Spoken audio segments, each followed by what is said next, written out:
নমস্কার বন্ধুরা, আজকে দেখো আমি অনলাইন থেকে একটু সানফ্লাওয়ারের বীজ আনিয়েছি। এই সানফ্লাওয়ারের চারাগুলো আমি টবের মধ্যে তৈরি করব।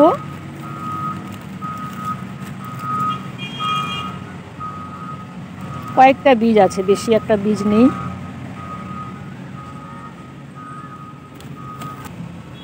এই বীজটাকে আমি একদম ঝুরঝুরে মাটি নিয়েছি, শুধু মাটি, এখানে বাগানের মাটি এটা। এখানের মধ্যে আমি কোনো সার মিশাইনি, যেহেতু চারাটা তৈরি করব। শুধু অল্প এখানে বালি দিয়ে নিচ্ছি। এখানে আমি অল্প পরিমাণ বালি মিশিয়ে নিচ্ছি।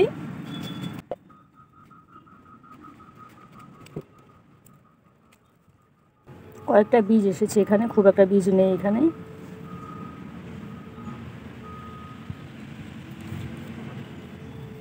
টবের মধ্যে বীজগুলো লাগে, পরে আমি বীজ চারা উঠলে চারাগুলো আলাদা আলাদা করে দেব।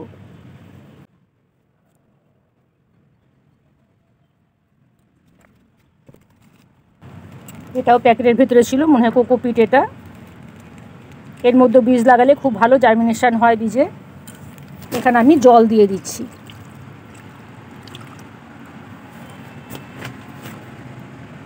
সানফ্লাওয়ার চারাগুলো বীজ লাগানো দেখো 10-12 দিনের মধ্যেই অনেকগুলো চারা উঠেছে। চারাগুলো কিছুটা বড় হয়েছে, আর 2-1 দিন পরে এগুলোকে আমি রিপোর্টিং করব। রিপোর্টিং করার জন্য দেখো এখানে আমি মাটি প্রস্তুত করে নিয়েছি। এখানে শুধু বাগানের মাটি নিয়েছি, আর কিছুটা গোবর সার শুধু মিশিয়েছি।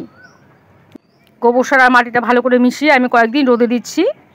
2-1 দিন পরে চারাগুলো আমি লাগাতে শুরু করব। সানফ্লাওয়ারের চারাগুলো আমি লাগিয়ে নিচ্ছি। দেখো অনেকটাই বড় হয়েছে চারাগুলো। আমি এরকম ছোটো ছোটো প্যাকেটের মধ্যে চারাগুলো লাগাবো। এই মাটির মধ্যে আমি শুধুমাত্র গোবর সার আর বাগানের মাটি মিশিয়ে নিয়েছি।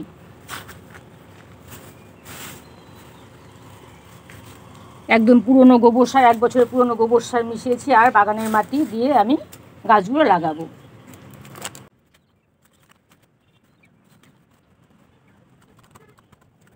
প্যাকেটগুলোর মধ্যে আমি প্রথমে মাটি ভরে নিচ্ছি।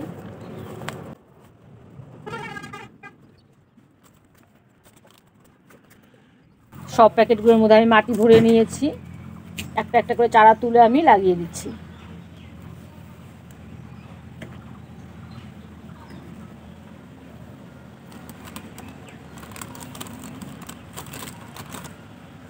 চারাটা লাগিয়ে আরও কিছুটা মাটি দিয়ে দেব।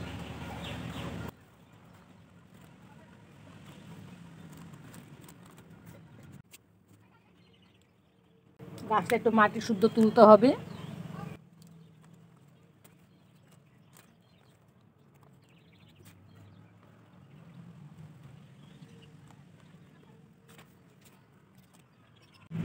সানফ্লাওয়ারের সবগুলো চারা আমি লাগিয়ে নিয়েছি। চারাগুলোর মধ্যে এখন আমি জল দিয়ে দিচ্ছি।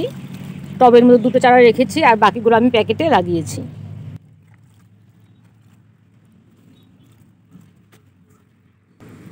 জল দিয়ে গাছগুলো 2-1 দিন আমি একটু শেডের মধ্যে রাখবো, তারপর একদম পুরো সানলাইটে বের করে নিতে হবে।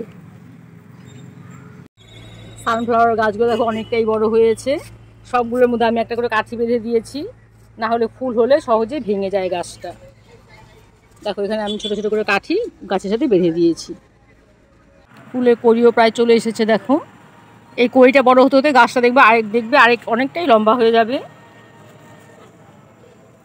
সবগুলো গাছে দেখো কড়িয়ে চলে এসেছে। এই কড়িটা বড় হতে হতে গাছটা দেখবে অনেকটাই বড় হয়েছে। এরকম আরেকটাও ছোটো গাছ, অনেকগুলো গাছে আমি লাগিয়েছি।